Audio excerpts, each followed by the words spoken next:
제가 여러분들에게 이 말씀, 즉 다시 말하면은 베드로가, 이제 쉽게 말하면 베드로가 두 번째 편지를 썼을 때에 지금 우리가 오늘 2장만 끊어서 읽었거든요. 그래서 이제 사실 이 말씀을 보려면 1장부터 쭉 이어지는 말씀 전체를 다 보아야 돼요. 왜? 그래야만이 2장의 말씀을 이길 수 있고 2장의 말씀으로 또 2장의 말씀을 이길 수 있는 힘이 1장에서 사실 시작이 됩니다. 그렇게 이제 쭉 연결이 되는 거죠. 그러니까 오늘 딱 떼어냈지만은 1장에 보게 되면 항상 베드로뿐만이 아니라 바울도 그러하고 가장 앞에 세우는 것은 우리가 받은 구원의 은혜에 대한 부분입니다. 그러니까 구원의 은혜를 받은 부분을 다양하게 표현을 해요. 다양하게 표현을 하는데, 예를 들어서 오늘 우리가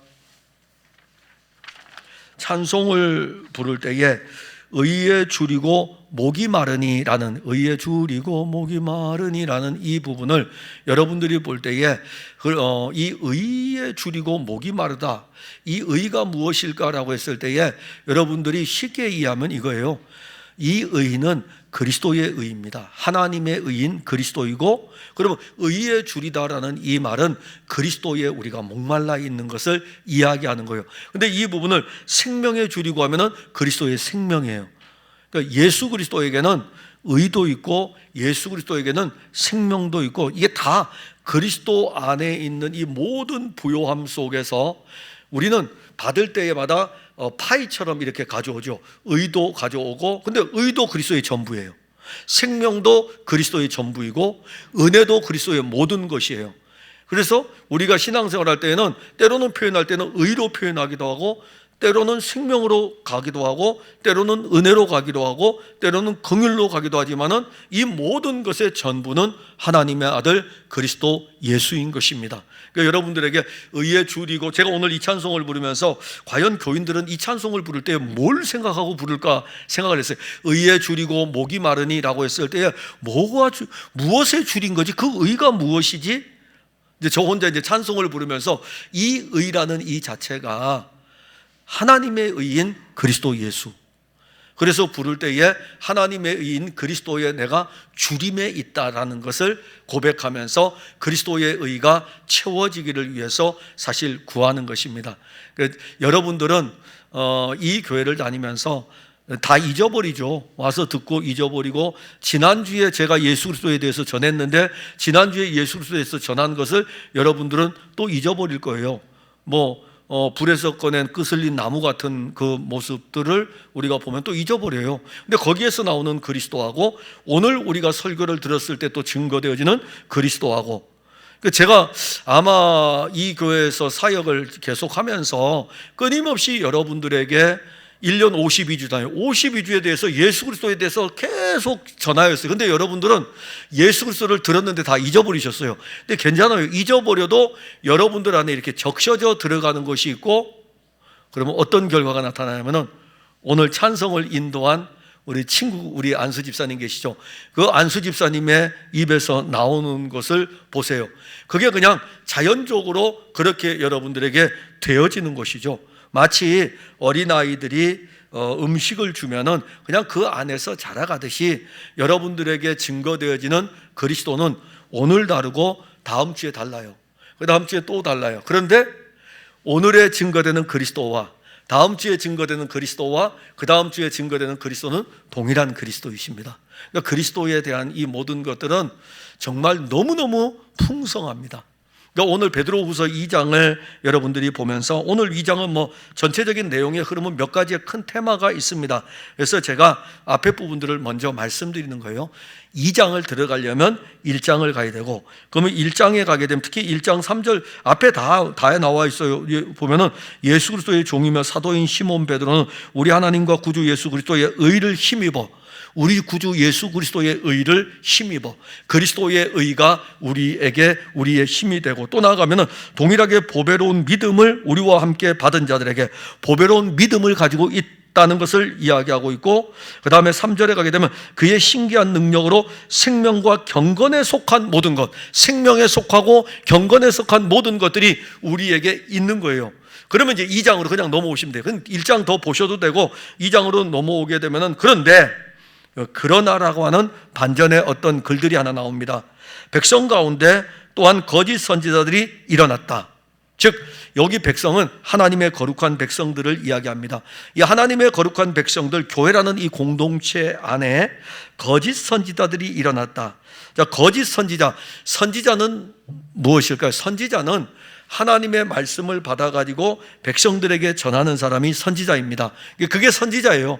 제사장은요, 제사장은 백성들의 죄를 가지고 하나님께로 나아가는 사람이고, 선지자는 하나님의 말씀을 가지고 반대예요. 선지자들은 하나님의 말씀을 가지고 백성에게 나아가는 것입니다.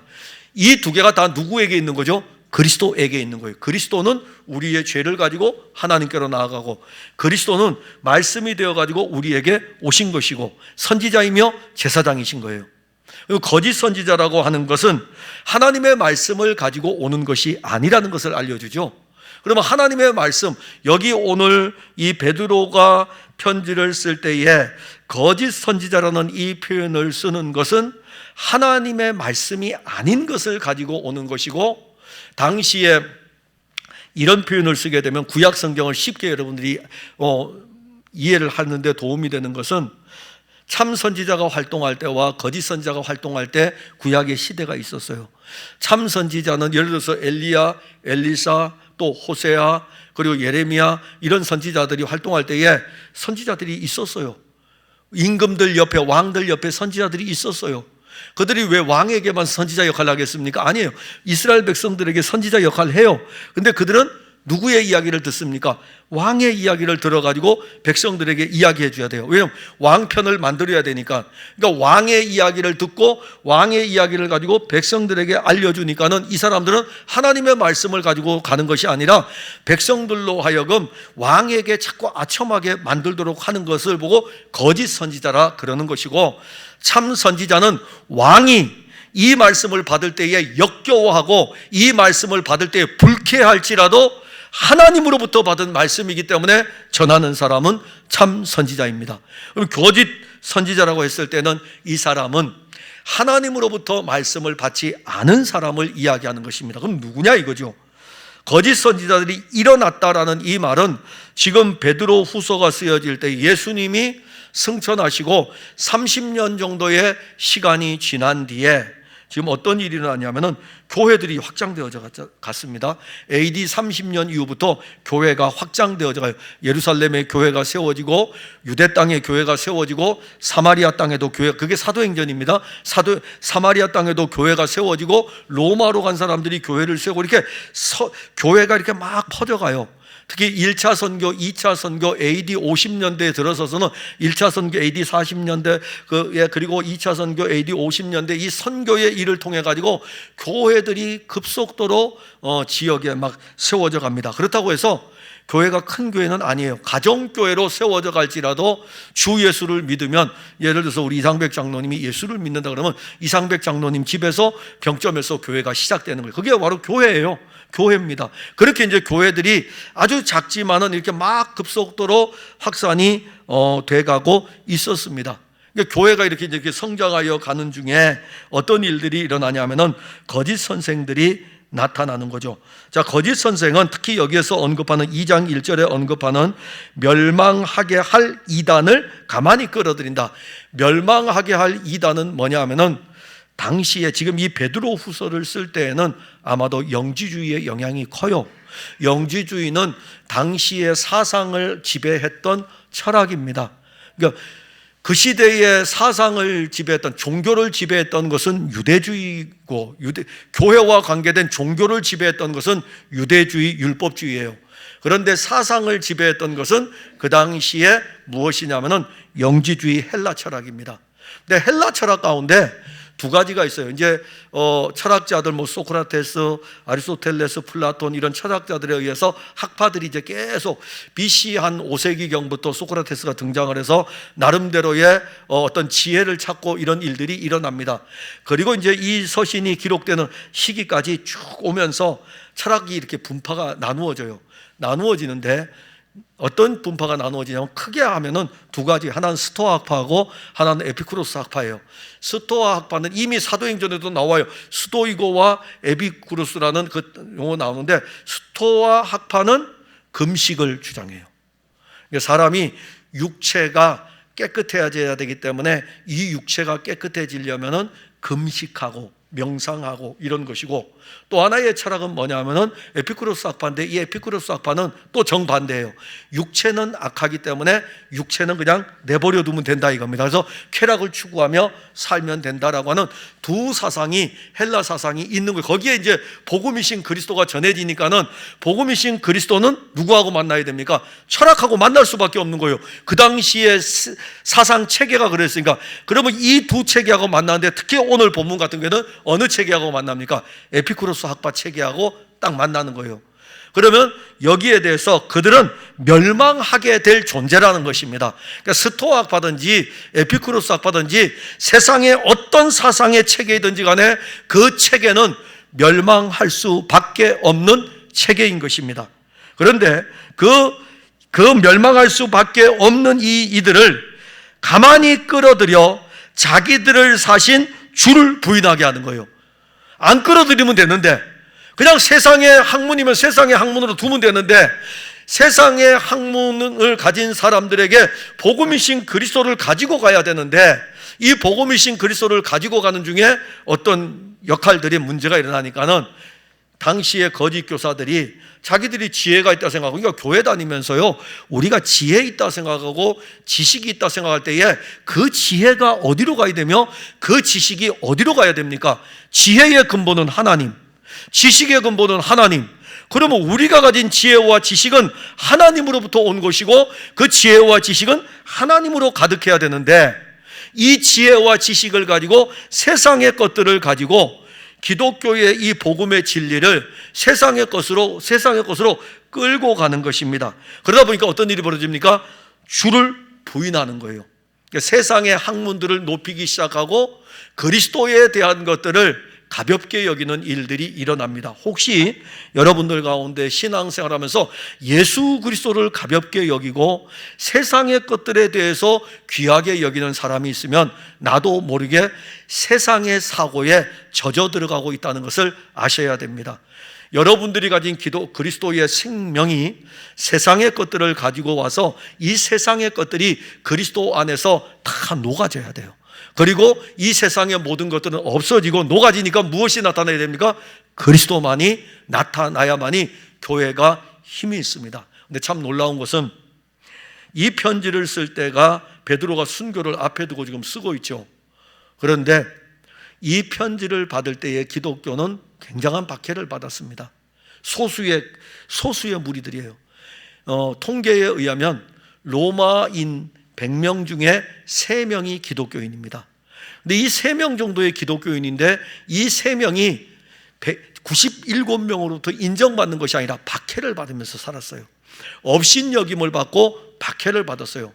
그런데 그들 안에는 무엇이 있습니까? 그들 안에는 자기들을 사신 그리스도가 항상 있어요. 나를 사셨다. 그리스도의 피로 나를 사셨다. 죄에서 사시고 그리고 세상에서 나를 사셨다라고 하는 그리스도의 피값의 은혜가 있습니다. 그 은혜가 이기게 하는 거예요. 그런데 세상의 것들을 가져오면은 자기를 사신 주를 자꾸 멀리 해버려요. 멀리하고 나중에는 자기를 사신 주를 부인하게 하고, 이들은 임박한 멸망을 스스로 취하는 자라 이렇게 말씀합니다.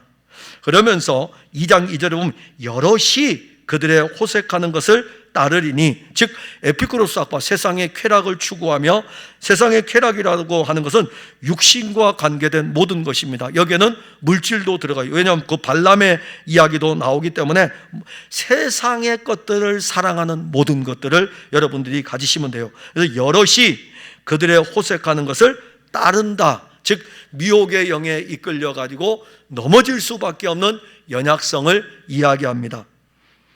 그로 말미암아 나타나는 것은, 그리스도인들이 이렇게 넘어지게 되면은 우리가 주 예수 그리스도를 믿는 이것이 비방을 받게 되죠.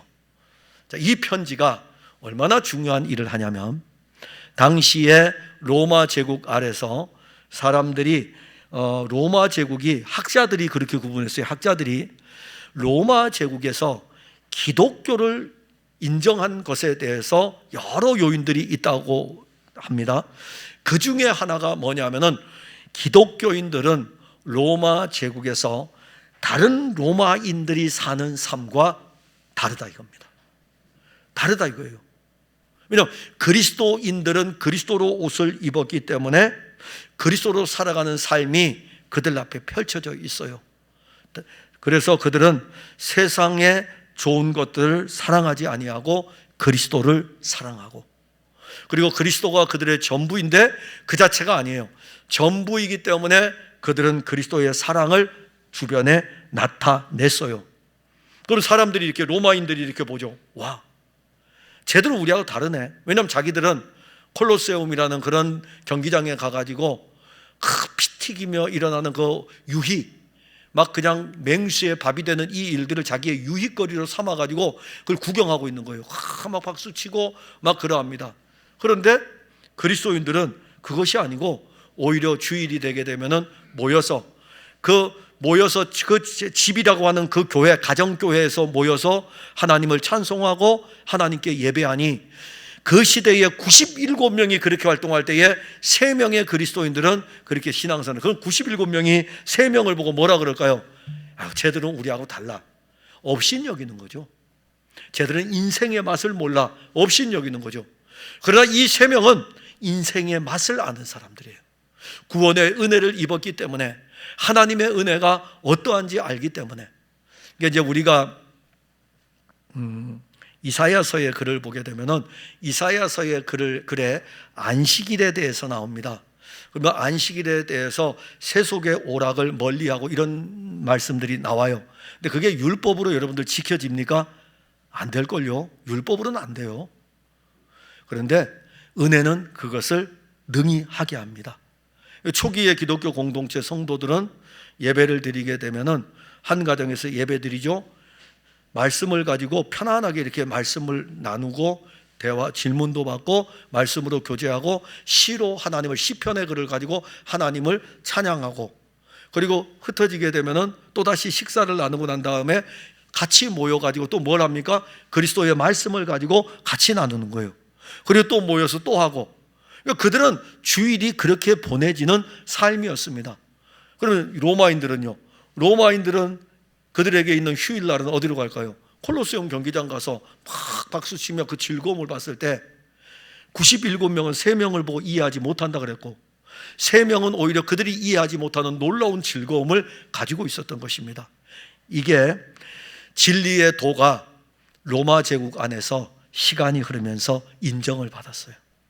그래서 로마인들이 나중에 시간이 가니까는, 야, 저들은 우리하고 다르다.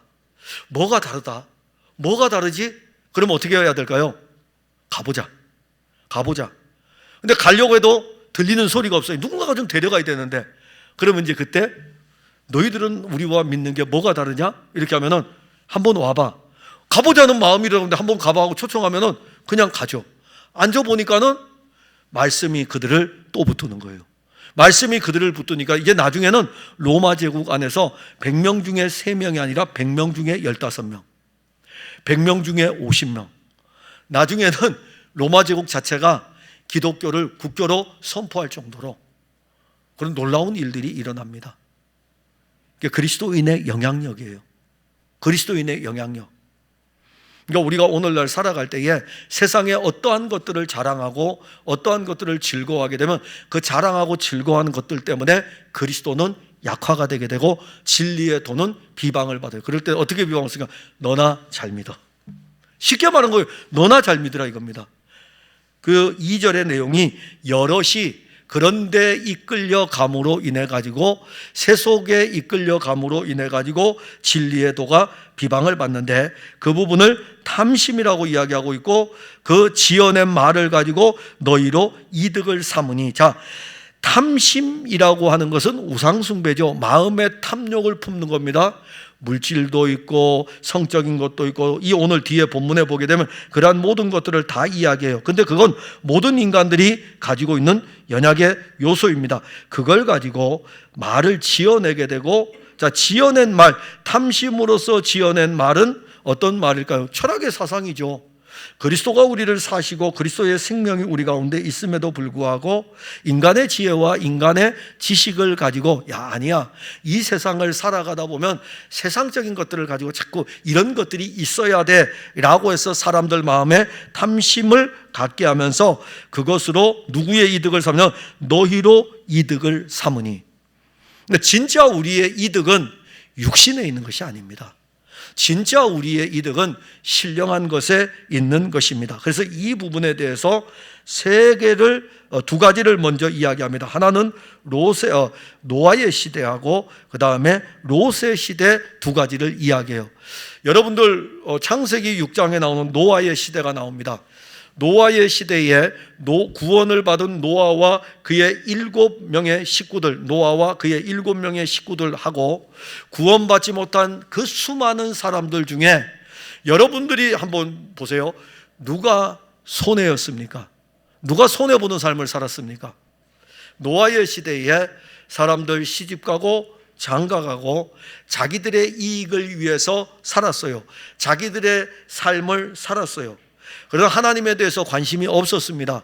그래서 그들은 사업도 하고, 예수님이 말씀하실 때는 그 시대에 시집도 가고 장가도 하고 사업도 떠나고 이런 일들을 말씀합니다. 근데 노아의 창세기 6장에 보면은 그 자세한 내용은 안 나오지만은 예수님은 노아의 시대를 이야기하면서 사람들이 그때 어떻게 살았는지를 알려줍니다.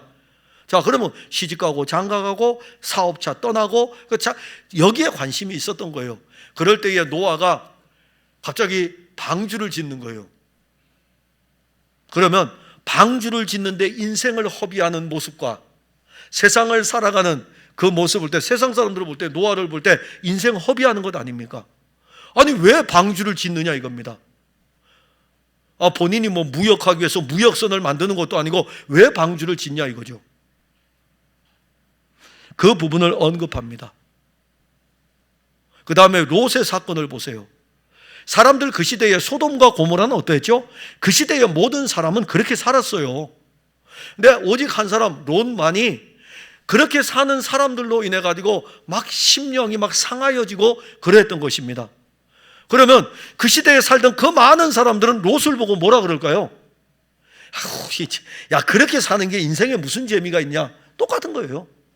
오늘날 만일 여러분들이 그리스도 예수 안에서 살고 그리스도 예수로 즐거워하고, 그러니까 세상의 사업과 세상에 우리가 누리는 이 어떤 것보다도 예수 그리스도가 우리에게 즐거움이라는 것이 여러분들에게서 나타나게 되면은 세상 사람들은 그렇게 이야기하겠죠.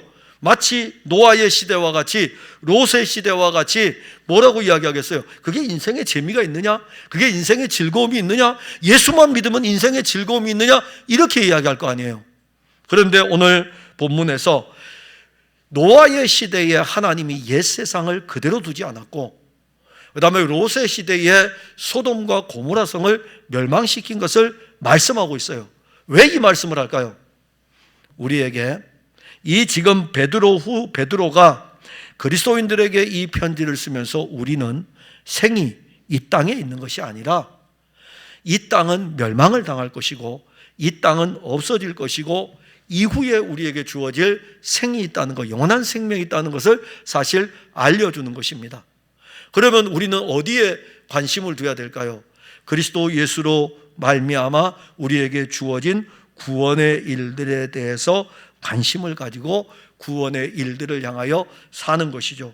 그런데 10절에 보면은 특별히 육체를 따라 더러운 정욕 가운데서 행하며 주관하는 일을 멸시하는 자들에게는 형벌하실 줄을 아느니라. 이들은 당돌하고 자긍하며 떨지 않고 영광 있는 자들을 비방하거니와. 자, 여기 육체를 따라 산다는 것은 자기 육신의 힘을 의지해서 사는 삶을 이야기합니다. 그래서 안목의 정욕과 육신의 정욕과 이생의 자랑, 이 인간의 육신이 추구하는 모든 것들에 대한 것을 언급하면서 이들은요 당돌하다 이겁니다. 겁이 없다는 거죠. 겁 없고. 하나님 앞에서 겁없는 모습이에요. 하나님 앞에서 하나님이 한 번만 휙 불어버리면 날아가 버리는데, 하나님 없는 인생이니까 당연히 겁 없죠. 거기에다가 자긍하며 스스로 굉장한 긍지를 가지고 있어요. 그러니까 우리의 자긍하는 것은 하나님의 아들 그리스도 예수여야 되는데, 그래서 바울은 그의 서신서를 통해서 자기 자신을 돌아볼 때마다 자기의 긍지가 어디에 있냐면은 그리스도 예수에게 있었어요. 근데 이 거짓 교사들은 자꾸 교회 안에다가 무엇을 심느냐면, 성도들에게 교회 안에 침투하여 들어오고 성도들에게 들어와서 세속의 것들을 가지고 들어와서 그 안에다가 거짓 것을 심는데, 세속의 철학의 관점을 가지고 접근을 시키는 거죠. 접근을 시키면서 그들에게 자긍하게 하는 것은 육체를 따라 사는 이것이 우리의 긍지라 이겁니다.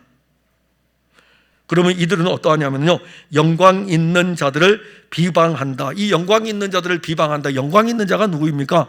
하나님의 아들 그리스도 예수를 믿는 사람들.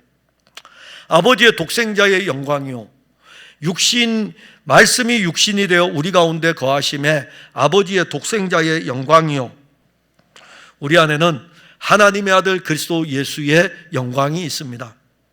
그런데 이 영광 있는 자들을 비방하고 그리스도인들이 하나님의 영광을 위해서 사는 것들을 비방하죠. 특히 11절에 가면 더 큰 힘과 능력을 가진 천사들도 주 앞에서 그들을 거슬러 비방하는 고발을 하지 아니하느니라. 사실 천사들이 세상의 철학에 휩쓸려 가지고 자기의 쾌락과 유익을 위해서 살아가는 자들에 대해서 고발을 해야 되는데, 세상에 살아가는 그 세력들보다도 천사가 훨씬 더 능력 있고 힘이 있어요. 근데 고발하지 않는다 그랬어요. 왜 고발하지 않을까요?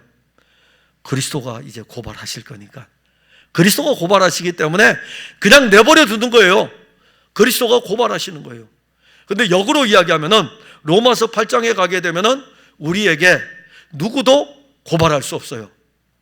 왜냐하면 예수 그리스도로 말미암아 죄와 사망의 법에서 우리를 해방했기 때문에, 죄와 사망의 법에서 해방된 우리에게는 예수의 생명이 있고, 끊임없이 하늘과 천사와 권세와 그리고 세상에 있는 사망과 이런 모든 것들이 우리를 끊임없이 고발하려고 달려들지라도 우리를 고발할 수 없어요. 고발할 수도 없고 송사할 수도 없고 정죄할 수도 없고 대적할 수도 없고. 왜? 하나님이 우리를 위하시기 때문에. 하나님이 우리를 위하시면 우리를 대적할 자가 없고, 하나님이 우리를 위하시면 우리를 송사할 자가 없고, 하나님이 우리를 위하시면 정죄할 수 없는데, 하나님이 우리를 위하시기 때문에 하나님은 우리를 위하시기 위해서 누구를 보내십니까? 하나님의 아들을 보내셔가지고 이 모든 것들 해결해 주셨어요. 그런데 이 거짓 선지자들의 꿰매에 넘어가고 이 거짓 교사들에 대해서는 그들이 하는 그 일 자체가 후에는 하나님께 그냥 고발로 드러나게 되는 것입니다. 그리고 12절에 그러나 이 사람들은 본래 잡혀 죽기 위하여 난 이성 없는 짐승 같아서 그 알지 못하는 것을 비방하고, 알지 못하는 것이 뭐죠? 하나님을 알지 못한다는 것입니다. 그리스도 예수를 알지 못해요. 자기의 지혜와 자기의 지식을 가지고 자기의 삶에 적용해 가지고 자기 삶에 자기가 최고예요. 자기가 하는 모든 것들이 최고예요. 자기가 하는 모든 것들이 전부예요. 마치 자기가 하나님의 자리에 있는 것처럼 세상의 지식을 가진 것들을 자랑하고 그러할 때에 알지 못해요. 뭘 알지 못해요? 하나님에 대해서 알지 못해요. 하나님이 보내신 하나님의 아들 그리스도에 대해서 알지 못합니다. 그러니까 알지 못하는 것을 비방하는 거예요. 알지 못하는 거, 차라리 알고 비방하면 좀 낫죠. 연구해가지고 이게 가짜니, 그러니까 하나님의 아들이 육신을 입고 온 것에 대해서 연구해가지고 이게 진짜냐 가짜냐 하는 것도 아니고, 알지 못하는 것에 대해서 때로는 맹목적으로 비방하기도 하고 그래요. 특히 인간이, 이 철학이라는 자체가 인간의 지혜의 산물이기 때문에 어쩔 수가 없어요. 하나님의 인간의 지혜의 산물인 철학은 하나님의 계시를 알 수가 없습니다. 왜 그렇습니까?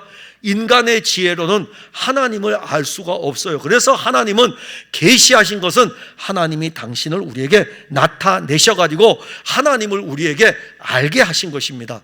인간의 지혜로는 알 수 없어요. 그러니까 인간의 지혜의 최고봉이라고 할 수 있는 철학이 신을 알려고, 왜냐하면 하나님의 형상대로 지음을 받았으니까는 그 철학 지혜를 가지고 하나님을 알려고, 하나님을 찾으려고 얼마나 많이 노력을 합니까? 그러나 인간의 지혜로는 하나님을 알지 못합니다. 결국 그들은 멸망이 기다리고 있습니다. 그리고 13절에 보면 불의의 값으로 불의를 당하며 낮에 즐기고 노는 것을 기쁘게 여기는 자들이니 점과 흠이라. 그러니까 그들에게 있는 점, 흠. 근데 참 이 베드로 전서에서는 이렇게 배우죠. 점도 없고 흠도 없는 어린 양. 거꾸로 이야기하죠. 점도 없고 흠도 없는 어린 양. 근데 오늘 여기 본문에서는요, 점과 흠이라. 베드로는 점과 흠에 꽂혔던 것 같아요. 그러니까 첫 번째 편지에서도 점과 흠에 대해서 이야기할 때 예수님은 거룩하다 이 편이 아니라, 죄가 없다 이 편이 아니라 점도 없고 흠도 없고, 그런데 육신을 따라 살아가는 이 거짓 교사들에 대해서는 그들은 즐기는 인생을 살고 있기 때문에 점도 있고 흠도 있고, 근데 그 뒤에 부분에 13절 하반절에 너희와 함께 연회할 때에, 잔치하는 거죠. 너희들과 함께 교제하고 너희들과 함께 잔치를 베풀고 점과 흠을 가지고 그렇게 연회할 때에 그들의 속임수로 즐기고 논다는 것입니다. 그러니까 우리가 조심해야 돼요. 우리는 거짓 교사들이 우리의 신앙생활을 회방하기 위해 가지고 점과 흠이 있는 그 모습을 가지고, 인간의 그 냄새나는 모습을 가지고 와서 우리와 함께 연회하는, 연회, 그러니까 잔치를 벌이면서 노는 것을 좋아해요. 그러니까 그거는 속임수로 오는 것이고, 그러면 진짜 우리가 연회를 하려면 어떤 연회를 해야 되냐면은 요한복음 2장에 나오듯이 그리스도 예수로 연회를 열어야 됩니다. 그리스도 예수로 연회를 열게 되면 기쁨의 포도주도 예수 그리스도이고, 그리고 우리의 신랑도 예수 그리스도이고, 요한복음 2장에 나오는 이 물이 변하여 포도주가 되는 이 연회는 혼인잔치의 연회인 것입니다. 그러니까 우리는 신랑 대신 점과 흠도 없는 신랑 대신 그리스도와 함께 연회하는 것, 이거는 속임수가 아니잖아요. 이거는 기록된 말씀을 통해서 우리에게 주어지는 것입니다. 그런 연회를 늘 여는 거예요. 여러분들이 가정에서 식사를 할 때에도 그 식사의 자리에 음식 반찬은 적어도 정말 풍성한 연회인 것은 기도하면서 그 음식을 대하기 때문이에요. 기도하면서. 혹시 식사 시간에 기도하지 않고 식사하는 분들 계신가요? 뭐 있으면, 있는 분들은 기도하시면서 드세요. 이 감사의 식탁을 주신 주님께 기도하고, 그리고 그 기도를 통해서 음식을 먹으면서도 그리스도와 연회하는 음식상, 얼마나 좋습니까? 그리고 이제 14절 15절부터 쭉 나갑니다. 자, 영혼들을 유혹하는 일들인데 특히 15절에 가게 되면 바른 길을 떠나 미혹되어 부올의 아들 발람의 길을 따르는도다. 즉 이 발람이라고 하는 사람이 신명기서에 보게 되면은 모압 왕 발락으로부터 끊임없이 유혹을 받아요. 왜냐하면 이스라엘을 저주하라 이겁니다. 이스라엘을 저주하라는 유혹을 받을 때 처음에 발람은 거절하죠. 그러나 그가 물질의 유혹에 이끌려서 마지못해 하려고 하는데 그 입에서 나오는 말은 여호와께서 그 입술을 주장하셔가지고 오히려 축복을 선언하십니다. 자, 언제든지 우리는 바른 길을 떠나 미혹에 되어 부올의 아들 발람의 길을 걸어갈 수가 있어요. 세상이 우리를 미혹하잖아요. 세상이 우리를 미혹하고 세상이 우리를 끌고 갑니다. 여러분들 신앙생활하는데 이런 부분들이 굉장히 많아요. 우리의 육신으로 인한 쾌락이라든가 아니면은 우리의 재물로 인한 것들, 특히 발람 같은 경우에는 재물의 눈이 어두워서 이렇게 넘어지기도 하고, 그래서 불의의 삭을 사랑하게 돼요. 불의의 삭. 진짜 우리의 참 삭은 뭐냐면은 예수 그리스도가 우리의 값이에요. 예수님이 우리의 값이 되셔가지고 그분을 사랑해야 돼요. 그분의 피값을 사랑해야 돼요. 그분의 피값. 누가 여러분들을 위해서 한 목숨을 이렇게 줄 수 있을까요? 아무도 없어요. 아무도 없어요. 장인옥 권사님, 박창욱 장로님이 우리 장인옥 권사님을 위해서 목숨을 줄 수 있을까요? 얼굴 한번 보세요. 진짜인가 아닌가? 저는 제 아내를 위해서, 이제 오늘 가면 이제 혼나게 생기는데, 저는 제 아내를 위해서 제 목숨을 줄 수 없어요. 아니, 줄 수 없어요. 왜냐하면 본능적으로 저를 사랑하게 돼 있어요. 제가 이론적으로는 제 아내를 위해서 목숨을 준다고 하지만은 딱 부딪히게 되면 본능적으로 저를 사랑하게 돼 있어요. 자기를 더 사랑하게 돼 있어요. 그런데 예수님은 아예 본질 그 자체가 자기 백성들을 위해서 값을 주신 분이세요. 그게 의의 값입니다. 의의 값이에요. 그 의의 값을 사랑하는 거죠. 의의 값을, 불의의 값을 사랑하는 것이 아니라. 발람에 대한 이야기는 이제 뒤에 나오는데, 그러면 발람이 그렇게 불의의 삭을 사랑하고 불의의 삭을 걷어서 재물을 취하였다고 하자 이겁니다. 그러면 이 사람의 끝은 뭐냐면은 물 없는 셈이요. 자, 물 없는 표현이 참 시적이죠. 물 없는 셈이요, 광풍에 밀려가는 안개 같은, 아무것도 없다 이겁니다. 아무것도 없다 이거예요. 그러니까 여러분들이 정말 가져야 될 것은 물 없는 셈이 아니라 솟아나는 셈이어야 돼요.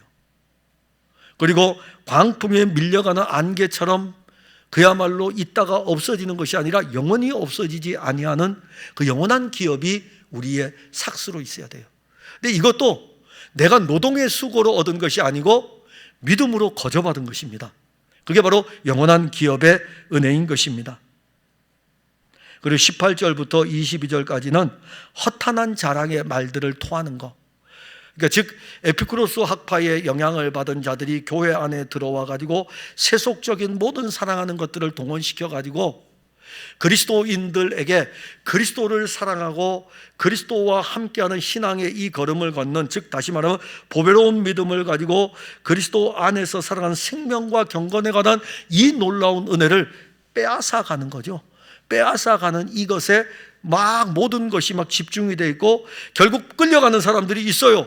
미혹의 영에 넘어가서 가는 사람이 있는데, 베드로는 이 편지를 받는 흩어진 교인들에게 이렇게 이야기하는 거예요. 흩어진 나그네들에게 이거 다 허탄한 자랑이다. 예, 맞습니다. 세상의 것들은 허탄한 자랑입니다. 허탄한 자랑이에요. 그러니까 우리가 정말 자랑해야 될 것은 그리스도 예수, 우리를 위해서 값이 되어주신 그분이 우리의 자랑인 것이죠. 그러니까 우리가 신앙생활하면서 참 어려운 것이 뭐냐면은 나중 형편, 처음보다 더 심하리라 이렇게 언급되거든요. 그래서 저는 이 부분을 이렇게 표현해요. 이 벽에다가 지금 아마 우리 벽에 보면은 저기 물 조금 흔적 있죠. 저거를 하얗게 색칠하기가 되게 어렵습니다. 얼룩져가지고 다시 칠하기가 어려워요. 즉 다시 말한다면 처음 교회를 나온 사람에게 그리스도로 입히는 것은 좀 쉬워요. 그런데 이미 그리스도를 믿는다고 하는 사람에게 바르게 그리스도를 입히려고 하면요 안 먹혀요. 왜 안 먹힐까요? 내가 가지고 있는 영적 사고가 있기 때문에. 이거 되게 어렵습니다. 되게 어려워요. 지금 이 부분이에요. 그리스도 예수를 믿는 믿음을 가지고 신앙생활을 했다가 교회를 다닌 지 오래됐잖아요. 그런데 가만히 들어온 거짓 교사들에 의해 가지고, 사실 교회 다니다 보면은요, 여러분들이 매일매일마다 은혜 입는다는 것은, 은혜는 끊임없이 쏟아지지만은 여러분들이 매일매일마다 그 은혜를 먹고 사는 것은 힘들어요. 1년에 52주 중에 여러분들이 주일 설교를 5번만 은혜를 입어도 여러분들 살 겁니다. 근데 1년 52주 중에 한 번도 은혜를 못 받기 때문에 1년 동안 종교로 쌓여 있는 거예요. 교회 왔다 갈 뿐이에요. 2년째도 교회 왔다 갈 뿐이에요. 이렇게 10년 동안 교회 왔다 갔다 해보세요. 이 사람에게 예수 그리스도의 생명이 일하는지 한번 보세요. 하나도 없거든요. 그러면 이런 사람에게 가만히 침대가지고 야 교회가 뭐냐? 교회가 뭐냐 이렇게 하면서 세상의 것들을 가져서 그 봐 세상에 즐거움이 많은데 그리스도 예수가 즐거움이 아니야. 은혜를 못 받았으니 그리스도 예수가 즐겁겠습니까? 그리스도 예수와 연회를 열 수 있겠습니까? 은혜를 못 받으니까 아무것도 없는 거예요. 근데 세상에 와가지고 좋아하고 즐거운 것들을 갖다 주니까는 이 육체가 그들을 따라 갈 수밖에 없는 거예요. 그럼 그들 갔어요. 이 사람을 다시 색칠하려고 하니까는 얼마나 어렵겠어요. 차라리 처음이라면 색칠하기 쉬운데, 그래서 오늘 본문에 나중 형편이 처음보다 더 심하니라, 더 색칠하기 어렵다 이겁니다. 그리고 이러한 사람들은 토한 것에 정말 영적으로 토한 것에 눕는다. 제정신이면 안 눕겠죠. 세상에 취해야만 그렇게 눕습니다. 그러니까 술에 취한 사람이 구토를 해가지고 쏟아부으면은 술에 취했기 때문에 제정신이 아니기 때문에 거기에 또 눕는 거예요. 그죠? 혹시 여러분들의 남편 중에 그런 분 없죠? 없어야 돼요. 이병숙 권사님 고개를 끄덕였을 때 제가 장길복 집사님을 이렇게 봤어요. 아닌데 저분이 술에 취해가지고 넘어질 분이 아닌데. 자, 우리 보면은 주변에 보면은 얼마 전에 우리 교회 앞에 술 드신 분이 계셨어요. 길 거기에 좀 추운 날씨였어요. 제 딸이 들어오다가 저녁 늦게 야근하고 들어오다가 주차를 하는데 내리지를 못하는 거예요. 이분 상태를 모르기 때문에 전화를 했어요. 내려오라고. 그래서 저하고 우리 아들하고 같이 내려갔어요. 내려가서 보니까 완전 술에 취해가지고 이 인도에 막걸리병 하나를 탁 놓고 털썩하게 앉아있는 거예요. 근데 어떻게 해야 되잖아요. 그래서 이제 곧바로 119로 안 하고 119로 하면 또 이렇게 넘어가기 때문에 태안파 주소로 바로 전화했어요. 딱 접수를 했어요. 119에서 또 연락이 왔더라고요. 접수됐다고. 이제 오는 동안 이제 그분하고 가만히 이렇게 지켜보고 있는 거예요. 추운 날씨이기 때문에 가만히 지켜보고 있는 거예요. 토는 안 했죠. 만약에 토했으면은 그분은 아마 거기 자기가 토한 거에다가 막 뒹굴었을 거예요. 물론 이제 연결시켜 가지고 우리 교회 여기 안에까지 들어왔다가 파출소 직원이 와가지고 이분을 모시고, 그러니까 가족에게 어떻게 해서 전화 연결이 됐어요. 해가지고 가족이 와서 모시고 갔어요. 만신창이가 됐어요. 근데 거기에 막걸리병을 놓고 갔어요. 막걸리병은. 자, 토를 하게, 술을 많이 먹으면 토하잖아요. 토하면은 거기에 뒹굴잖아요. 근데 오늘 표현을 보게 되면은 개가 그 토하였던 것에 돌아가고 돼지가 씻었다가 더러운 구덩이에 도로 누웠다 하는 말, 술 취한 사람이 자기가 토하고 거기에 누웠다는 말, 더러운 것에 또다시 더럽혀지는 것, 그 모습을 이야기합니다. 그게 누구라고요? 주 예수 그리스도를 믿는 사람들이 새 속에 물들어 가지고 세상의 쾌락을 추구하며 살아가는 모든 것들은, 세상을 더욱더 사랑하는 모든 것들을 그렇게 도로 눕는 모습과 같다 이겁니다. 그러면 목욕을 해야 되겠죠. 씻어줘야 되겠죠. 그래서 그리스도가 옷을 입혀줘야 되겠죠. 그 부분을 이야기하는 것입니다. 사랑하는 성도 여러분, 우리 주변에는 거짓 교사들이 많습니다. 거짓 선지자들이 참 많습니다. 그들은 왜 있을까요? 교회 안에도 있어요. 교회 안에도 그리스도 예수가 끊임없이 공급돼야 되는데 세상의 것들로 교회 안에 채우는 것이 있어요. 자, 여러분들 조심하셔야 됩니다. 예수 믿으면, 저는 이런 거 아주 싫어해요. 예수 믿으면 가정이 잘 되고, 근데 잘 되는 그 의미가 뭘까요? 세상적으로 잘 되는 걸 이야기하잖아요. 근데 이 편지를 쓸 때에 당시에 예수 믿는 사람들은 그런 관점에서 잘 된 사람 한 사람도 없습니다. 다 어려웠어요. 근데 그들이 잘 된 것은 뭐죠? 그리스도로 잘 된 거예요. 그리스도가 좋은 거예요. 그리스도가 기쁜 거예요. 그래서 모든 것을 빼앗겨도 그리스도만 있으면 그들은 됐던 겁니다. 그게 잘 된 거예요. 그들에게 최고의 복이었던 것입니다. 그러니까 우리 주변에 그러한 요소들을 가지고 세상의 것들로 채워지는 것이 복이라고 가르치는 세력들이 교회 안에 있고, 오늘날 목회자들도 그렇게 가르칩니다. 조심하셔야 돼요. 정말 목회자들이 가르쳐야 될 최고의 복은 세상의 물질이 아니고 하나님의 아들 그리스도 예수입니다. 그것이 끊임없이 공급돼서 여러분들에게 있으면 세상 어떤 유혹이 올지라도 여러분들은 그리스도로, 노아의 시대에 그 노아와 그의 일곱시가 오직 그들의 관심은 이거밖에 없어요. 방주 짓는 일. 이 세상은 멸망합니다. 이 세상은 멸망합니다. 그러니까 여러분들 예수 믿으면서 이 세상은 끝납니다. 이 세상은 끝납니다. 우리에게는 새 하늘과 새 땅이 있습니다. 항상 이런 믿음을 가지고 사시면 돼요. 그러면 그 은혜로 풍성하면 어느 누구도 여러분들을 넘어뜨리지 못할 것입니다.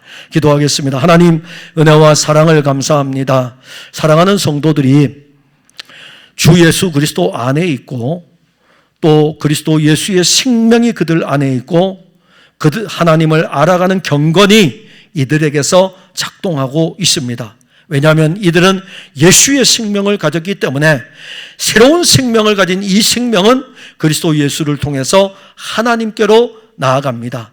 그러나 여전히 오늘의 시대에도 베드로 시대와 같이 이렇게 우리를 미혹하려고 하는 세력들이 주변에 산재해 있고 세상의 것들을 가지고 우리를 미혹하여 그리스도에게서 멀어지게 하려고 합니다. 주께서 우리를 위해서 값을 지불하셨으니 그 값의 은혜를 알고 그리스도와 함께할 뿐만이 아니라 그리스도로부터 공급되는 많은 은혜들을 입어 우리로 하여금 세상에 속하지만 세상을 따라가는 것이 아니고 이 세상 속에서 그리스도인으로 살아가도록 생명과 능력을 더하여 주옵소서. 예수님 이름으로 기도하옵나이다. 아멘.